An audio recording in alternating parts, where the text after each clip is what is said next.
Hello दोस्तों, आप सबसे रिक्वेस्ट है कि प्लीज़ वीडियो को लाइक शेयर सब्सक्राइब कमेंट्स ज़रूर करें। आइकन बेल को ज़रूर दबाएं जिससे वीडियो की नोटिफिकेशन आपको मिलती रहे और कहानी को ज़रूर सुनें। महाभारत काल में काल्यवन कौन था और उसका जन्म कैसे हुआ है?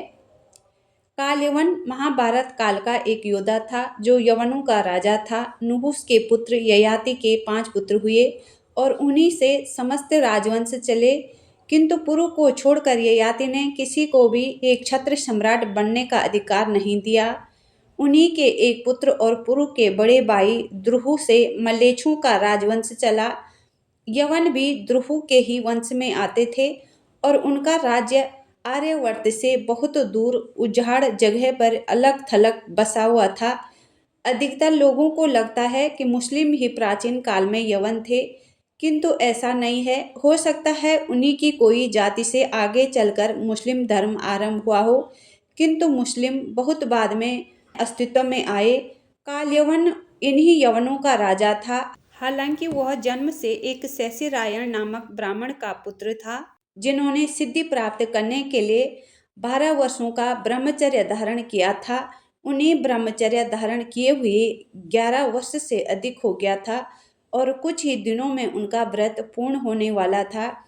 एक दिन वे एक सभा में गए जहां कुछ लोगों ने उनके इस ब्रह्मचर्य का मजाक उड़ाते हुए उन्हें नपुंसक कह दिया। ये अपमान उन्हें इतना चुभा कि क्रोध के मारे उन्होंने अपने ब्रह्मचर्य व्रत का ध्यान न रखते हुए महादेव की घोर तपस्या आरंभ की। जब महादेव प्रसन्न हुए तो शैशरायण ने उनसे एक ऐसे पुत्र की कामना की जिससे कोई मार न सके। उनकी इच्छा सुनकर भोलेनाथ ने उन्हें वरदान दिया कि उन्हें एक ऐसा ही पुत्र प्राप्त होगा जिससे सूर्यवंशी या चंद्रवंशी किसी भी अस्त्र शस्त्र से न मार सके, किंतु अमरता संभव नहीं थी। इसी कारण उन्होंने ये प्रतिबंध लगा दिया कि जब भी वो किसी ऐसे व्यक्ति का अपमान करेंगे जिससे स्वयं किसी को मृत्यु देने का वरदान प्राप्त हो, तब उसकी मृत्यु हो जाएगी। साथ में महादेव ने ये जान लिया कि इतने दिन ब्रह्मचार्य रहने के कारण शैशरायण के मन में भोग विलास की इच्छा भी है, इसीलिए उन्होंने उसे काम वासना की पूर्ति का भी वरदान दे दिया। महादेव के वरदान से ऋषि का शरीर पूर्ण यौवनत्व को प्राप्त हुआ। वापस जाते समय उन्हें सरोवर में एक अत्यंत सुंदर स्त्री क्रीड़ा करते हुए दिखी। वो इंद्र की श्रेष्ठ अप्सरा रंभा थी। ऋषि ने उसे अपना परिचय दिया और विवाह की आकांक्षा रखी। उनका रूप और गुण देखकर रंभा ने विवाह की सहमति दे दी और दोनों का विवाह हो गया। अप्सरा रंभा के साथ ऋषि का एक पुत्र हुआ। रंभा ने पुत्र को ऋषि के हाथ में सौंप दिया और अपने आप स्वर्गलोक को चली गई। ऋषि उसका पालन पोषण करने लगा। इन दोनों का पुत्र ही काल्यवन हुआ। उसी समय आर्यावर्त से दूर मरीच देश में कालजंग नामक यवन राज्य करता था। उसकी इच्छा थी कि वो अपने आसपास के राज्यों पर अधिकार जमा ले, किंतु उसकी सैन्य शक्ति उतनी नहीं थी।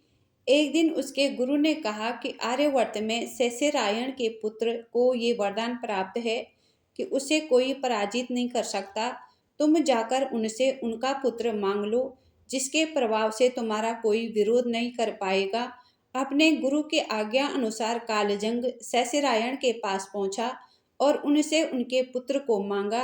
इस पर ऋषि हिचकिचाए कि किस प्रकार से वे अपने पुत्र को उस यवन के हाथों सौंप सकते हैं।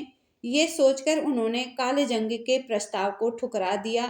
तब कालजंग ने उन्हें बताया कि उसे पता है कि किस प्रकार उन्होंने भगवान शिव की तपस्या से उस पुत्र को प्राप्त किया है। उसने कहा, हे महर्षि, आपने अजेय पुत्र तो प्राप्त कर लिया, किंतु आप तो ब्राह्मण हैं। युद्ध और राज्य से आपको कोई मतलब नहीं है। धन का आपको कोई लोभ नहीं है, न ही आपका कोई राज्य है जिसके विस्तार की आपको कोई इच्छा है। फिर ऐसे असाधारण वरदान प्राप्त पुत्र की आपको आवश्यकता ही क्या है? ऐसे तो इसका वरदान आपके आश्रम में रहते रहते व्यर्थ हो जाएगा। इससे अच्छा आप इसे मुझे दे दो। इसके वरदान की सहायता से मैं इसे विश्व विजेता बना दूंगा और आपका यश समस्त संसार में फैल जाएगा। ये सुनकर ऋषि सोच में पड़ गए। कालजंग सत्य ही कह रहा था। जिस प्रकार का वरदान उन्होंने महादेव से मांगा था, उसका कोई भी उपयोग उसका पुत्र उनके साथ रहकर नहीं कर सकता था।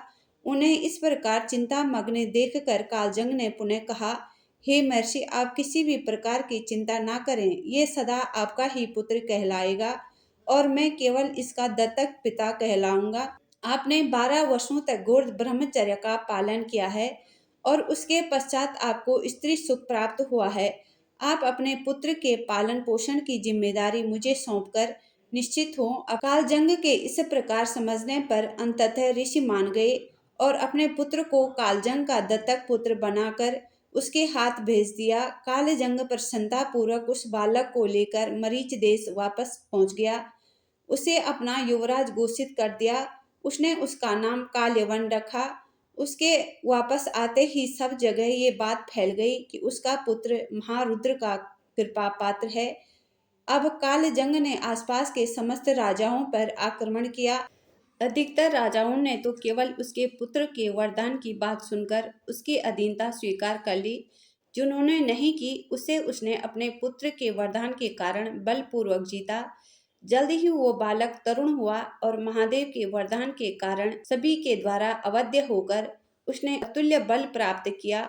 वो साम्राज्य जिसे कालजंग नहीं जीत पाया था, उसे कालयवन ने अपने बाहुबल से जीता। सभी जानते थे कि वो अवध्य है, इसी कारण कोई भी उसके विरुद्ध खड़ा नहीं होता था। इस प्रकार अपने बल और पराक्रम से उसने अपने साम्राज्य का अनंत विस्तार किया। सत्ता के विस्तार की उसकी एक लालसा ने उसके अंदर से मनुष्यत्व की भावना मिटा दी और वो निरंकुश हो गया। इस प्रकार जन्म से ब्राह्मण काल यवन, कर्म से राक्षस बन गया।